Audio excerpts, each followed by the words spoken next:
Hey, welcome to iGuide Movies. I'm Timothy Guy. I'm Stephanie Holland. And we've got two movies to talk about this week. We're going to go through them really quick. So the first movie we're going to talk about, I know, Twilight, Breaking Dawn, Dash Part 2. Okay, but this is the last time, right? The last time? At least for another year, when they release them in 3D or they reboot it or they, they put in IMAX. Obviously, it has a rabid fan base and people love the movies and it's going to make a ton of money. Although, as we were just talking about, the second week of Skyfall against Twilight might be an interesting box office matchup. But here's the thing. They're terrible movies. I said it. That's right. Okay? I said Send all hate mail to... Now, listen. I like Robert Pattinson. He seems like a perfectly nice guy, but these movies are terrible. Well, here's what I want. My argument I like to say is it's nothing against the Twilight fans because how they feel about their movies, we feel the exact same way about like Avengers and things like that. We're in no position to judge. No. So what we might say about the movie is no slight on them. They're great people. Yeah, they love their movies with a passion, and we can understand that. But the movies are they're very slow. That number one, they really move at a very slow pace. It feels like everybody in the movie's whispering all the time. And I'm kind of like, can you guys speak up a little bit? Well, vampires, they don't like to talk really loud, so, But this is the last one. It's the big battle. It's the big battle. It's the Cullens, who are Robert Pattinson and Kristen Stewart's family, and the werewolves and their friends team up against the Volturi because they're coming to get Edward and Bella's baby. Now, I know, but trust me, it all makes sense. You sound like an expert in that. That sounded very rehearsed. I had to look it up to make sure.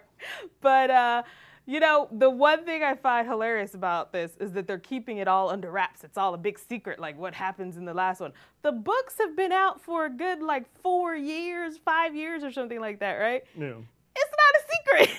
Well, we'll see. But, so Twilight will probably be the #1 movie. Yeah.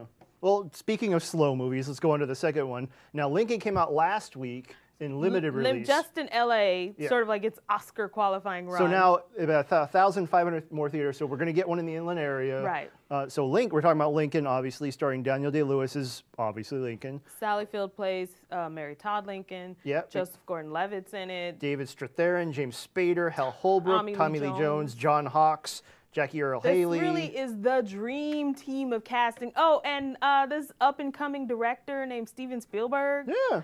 So is it safe to say that the Oscar race has begun when you've got a movie about Lincoln starring Daniel Day-Lewis, directed by Steven Spielberg? Yeah, I think it's a lock. And people are saying, too, that Tommy Lee Jones is fantastic in this.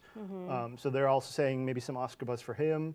I heard it's a very long movie. It feels like a long movie. Yeah, it's basically Lincoln through the whole Civil War. It's like I think it's like the last 4 months of his presidency. Him trying to unite the country and people not being about that. Well, it'll look very pretty. You could tell from the photo it looks very historically accurate. Steven Spielberg. It's Steven Spielberg. So between the two, if you have kids, take them to see Lincoln because they need to learn history.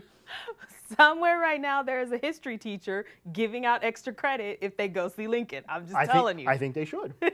Or to see Skyfall or Wreck-It Ralph again. Listen, obviously, if you got a teenage girl in your house, you're going to have to take her to see Twilight, drop her off, and then go see Lincoln or Skyfall. Or Wreck-It Ralph. Yeah. So we'll see you next week. Hopefully the waters will have smoothed down by then, and we've got a nice Thanksgiving weekend for everyone.